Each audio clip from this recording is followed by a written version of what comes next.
The U.S. House of Representatives unanimously adopted 3 bills aimed at adding pressure on Venezuelan President Nicolas Maduro.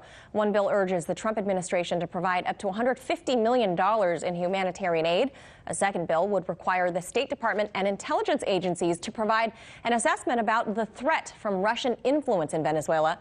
And a third would add new restrictions on the export of tear gas, riot gear, and other items that could be used for crime control. Meantime, top U.S. officials are responding to reports of an increased Russian military presence in Caracas.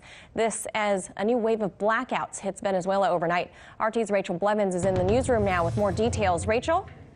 In response to reports that Russia has deployed military planes, troops, and equipment to Venezuela, both U.S. officials and politicians who support the overthrow of President Nicolas Maduro have been quick to comment. National Security Advisor John Bolton insisted that while opposition leader Juan Guaido is simply calling for humanitarian aid, Maduro is asking for, quote, Cuban and Russian goons to suppress the people of Venezuela. Despite existing diplomatic ties between Russia and Venezuela, Senator Marco Rubio used the reports as an opportunity to call for members of Congress and regional leaders who said they opposed U.S. military intervention to be just as forceful against Russia's military presence in Venezuela.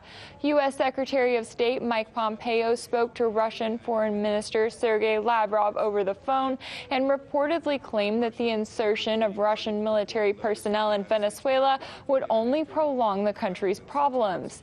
The State Department also released a statement calling on Russia to cease what it referred to as unconstructive behavior and to join other nations who seek a better future for the Venezuelan people. Russia's Ministry of Defense still has yet to comment on the reports, and diplomatic sources in Caracas said that Russian military personnel arrived to take part in bilateral consultations between the two nations that were within the framework of previously signed contracts. In a statement, the president of Venezuela's National Constituent Assembly said the planes from Russia were authorized by the only government that there is in Venezuela, the government of Nicolas Maduro. This comes as a new wave of blackouts spread across Venezuela on Monday afternoon, hitting at least 16 out of 23 states. It sparked fears that the country would experience another outage similar to the massive blackout just weeks ago that marked the worst in the country's history.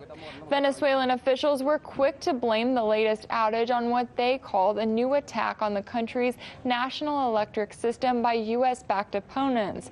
They declared that power had been fully restored by Monday evening, but there were more reports of outages throughout the night.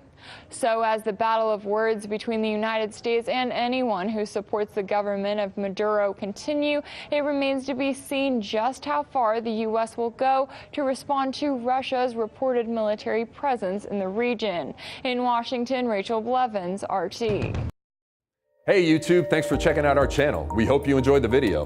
We have tons of content for you just like this. For more of RT America's one-of-a-kind news and analysis, be sure to subscribe and never stop questioning more.